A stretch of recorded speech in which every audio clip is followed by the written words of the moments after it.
Herr sei mit euch. Und mit deinem Geiste. Aus dem heiligen Evangelium nach Lukas. Ehre sei dir, Herr. In jener Zeit wurde der Engel Gabriel von Gott in eine Stadt in Galiläa namens Nazareth zu einer Jungfrau gesandt.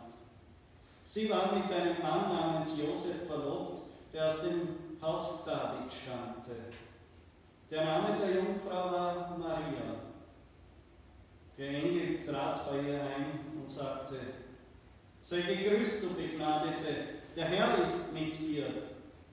Sie erschrak über die Anrede und überlegte, was dieser Gruß zu bedeuten habe.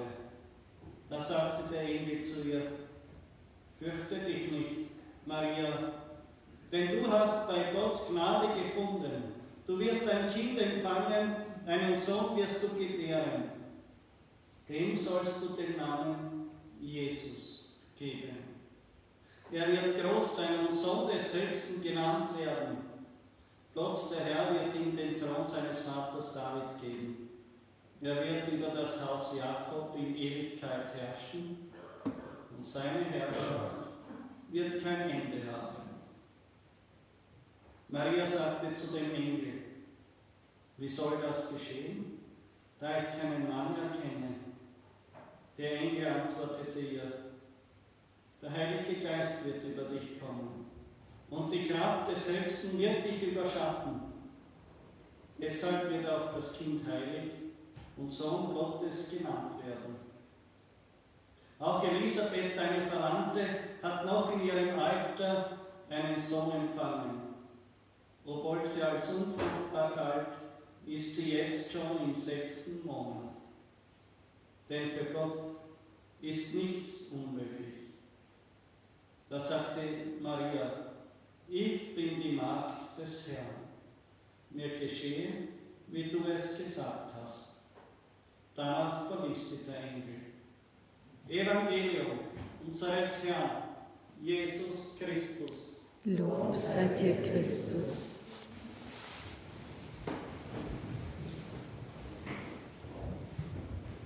Meine Lieben,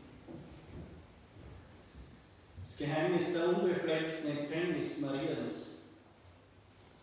Es ist eigentlich kein Geheimnis in dem Sinn, dass es keiner weiß, sondern weil man immer tiefer hinein dringen kann, voranschreiten kann und es immer noch größer und weiter wird. Aber wie bei allem muss man klein anfangen. Und da möchte ich mit einer Geschichte beginnen. Ein Großonkel von mir war ein kleiner Bub, ist in die Schule gegangen und da war der Krieg.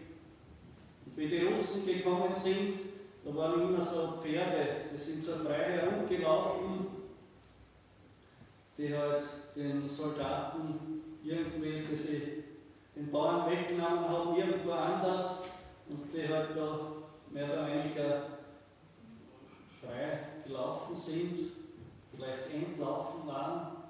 Auf jeden Fall der Vater dieses Großonkels hat da einen wirklich sehr schönen Schimmel gesehen. Gut gebaut und super Pferd. Genau das, was sie braucht hätten jetzt, was sie nichts gehabt haben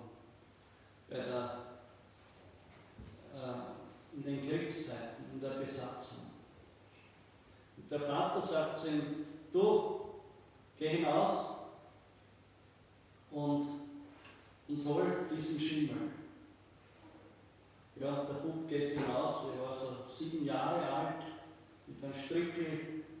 Ja, und er geht hin zum Pferd, er legt dann auch das Häufte an, aber im letzten Moment macht das Pferd mit dem Kopf einen Riss und war weg. Und der war natürlich viel zu klein, das Pferd zu halten oder einzufangen.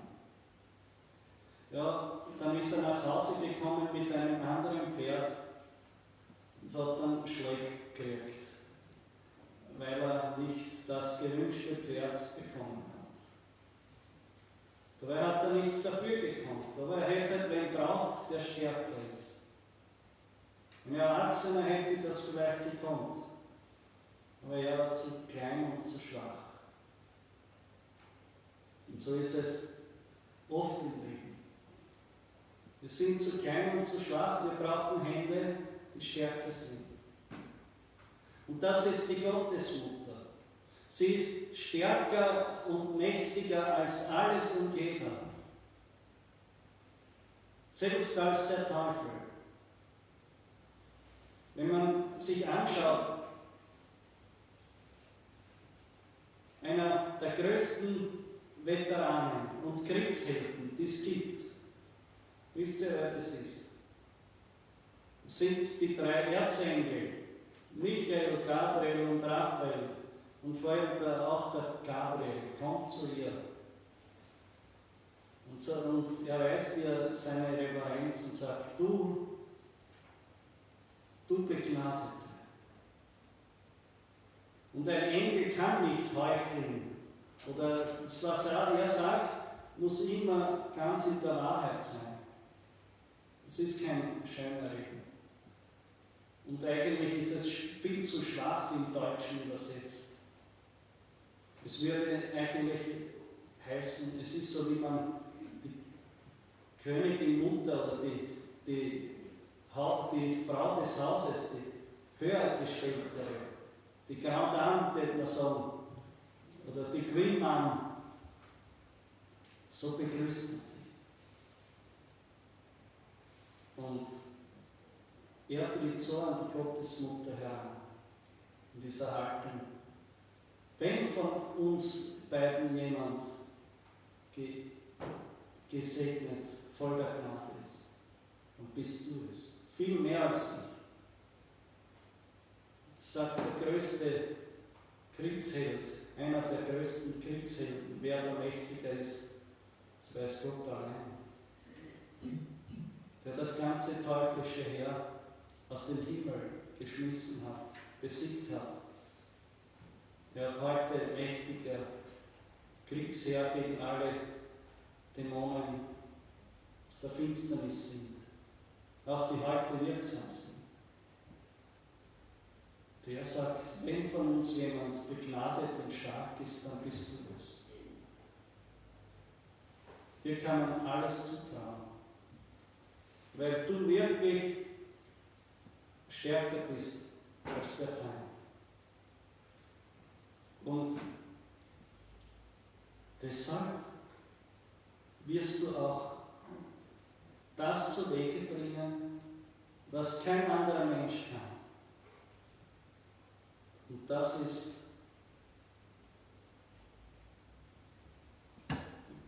Gott seine Welt wieder zurückgeben. Stellt euch vor, eure Eltern haben in einem Haus gelebt, das jetzt jemand anderer bezogen hat und euer Herz weint jeden Tag aufs Neue, wenn ihr vorbeigeht. Aber es ist verkauft, es musste verkauft werden, es gehört jetzt jemand anderem. Und du siehst, wie der drinnen wohnt, es verkommen lässt und dennoch nicht hergibt. Und das immer mehr ruiniert wird. Ich glaube, manche können sich vorstellen, wie einem da das Herz blutet. Und so geht es Gott mit dieser Welt. Er hat ihnen die Welt, den Menschen übergeben. Sie ist sein Eigentum, aber wir haben hier das Recht zu entscheiden. Und durch die Sünde sagt der Mensch zu Gott, putze da, das ist mein Grundstück, du bist der Nachbar, du kannst freundlich rüber grüßen, aber über den Zaun kommst du nicht, oder nur dann, wenn ich es will. Und Gott muss zusehen, wie wir hier vorwerken und alles im Argen liegt. Und es blutet sein Herz.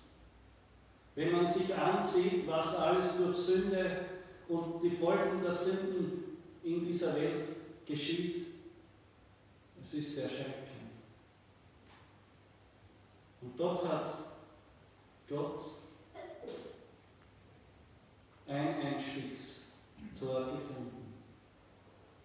Das ist die Gottesmutter. Der einzige Mensch, der gesagt hat, ja, durch mich kannst du in diese Welt kommen. Stellvertretend.